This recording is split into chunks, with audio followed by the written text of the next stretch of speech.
Totalmente, totalmente. Bueno, ahora sí, Paul, ¿cómo estás?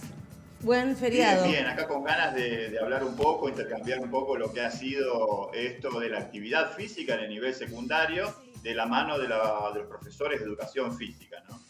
¿Y cómo fue, digamos, esta experiencia y que además, digamos, de alguna manera continúa ahora, por supuesto, con más libertad y, como, digamos, Bien. con más posibilidades, ¿no? Sí, sí, se ha abierto por suerte la posibilidad del encuentro con los chicos y las chicas y esto ha impactado duramente en la educación física. Recordamos que la actividad física o la tarea del profesor de educación física en la escuela media es netamente práctica en Claro. relación el docente, la docente con el estudiante en el campo de deporte, en el gimnasio, en el patio de la escuela, promoviendo la actividad física. Y la verdad que ya desde antes de la pandemia veníamos con ciertos déficits atravesando a nuestra juventud, adolescencia y niñez. Ya desde antes de la pandemia los indicadores de sedentarismo venían creciendo y con el 2020, pandemia plena transitada, realmente son preocupantes. Hay datos muy duros respecto de cómo ha impactado el sedentarismo, la cultura del sedentarismo en los hogares y en niños y adolescentes diríamos que se acerca al 50%, lo que es un dato muy preocupante para la salud y la calidad de vida de cada uno de nuestros estudiantes.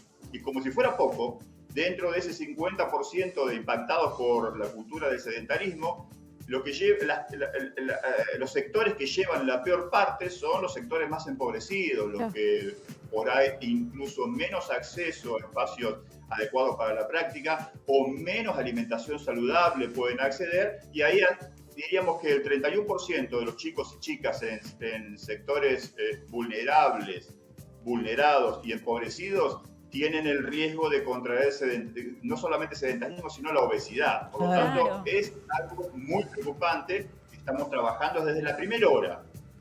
Claro, sí, totalmente. Eso, bueno, y además acompañado por una buena alimentación, que en esta época, no solamente por el tema de los valores y demás, y de los precios, y de la inflación, en la pandemia ha sido también muy complicado, ¿no? Porque se consumía mucha más harina y todo esto.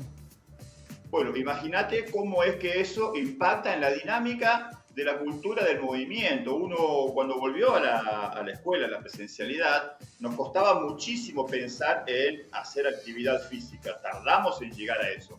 Incluso durante la pandemia, los profesores de educación física tuvimos que ser muy creativos para poder proponer una actitud de movimiento que sabíamos que era una puerta de acceso a algo de salud en ese contexto. Por eso tuvimos que aliarnos con las familias Claro, para poder brindar una posibilidad de acceso a actividades de movimiento a través de la pantalla. La verdad es que hubo docentes muy, pero muy creativos que claro, lograron, a pesar de las dificultades, acceder a propuestas de movimientos de calidad en el marco del hogar, con la claro. responsabilidad del padre, con la responsabilidad de la madre, porque fíjate que también tuvimos un corte con el certificado de aptitud física que se le pedía a todos los chicos y las chicas en la escuela secundaria. Los Claro. sistemas de salud colapsados solamente atendían los casos de COVID y por lo tanto no pudieron brindar el servicio del Estado de poder brindar el acto físico. Eso nos llevó a una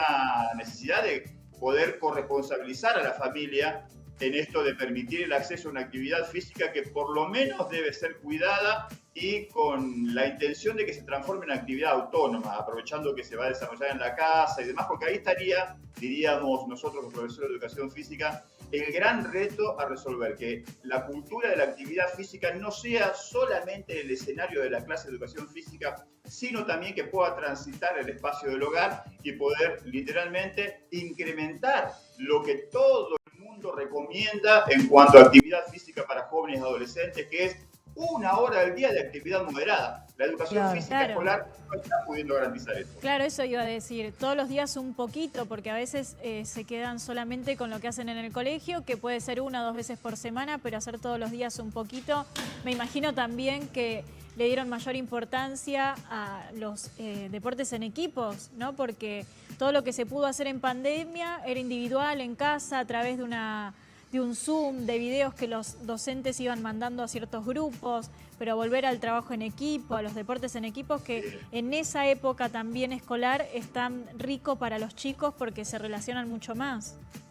Que sería la dimensión social de la educación física y de la educación en general. Por eso nosotros tenemos la óptica de pensar, por un lado, si creemos que la dimensión de la salud es necesario, esté presente, ya estamos con un déficit importante porque la intervención de la educación física no alcanza a resolver la ecuación que demandan los organismos internacionales de la salud. Por eso la lógica de escuela en movimiento nos interesa muchísimo para generar recreos más activos, para generar espacios dentro del aula cuando la hora de clase es muy larga, poder intervenir con alguna pausa activa. Sería la dimensión ligada a la salud.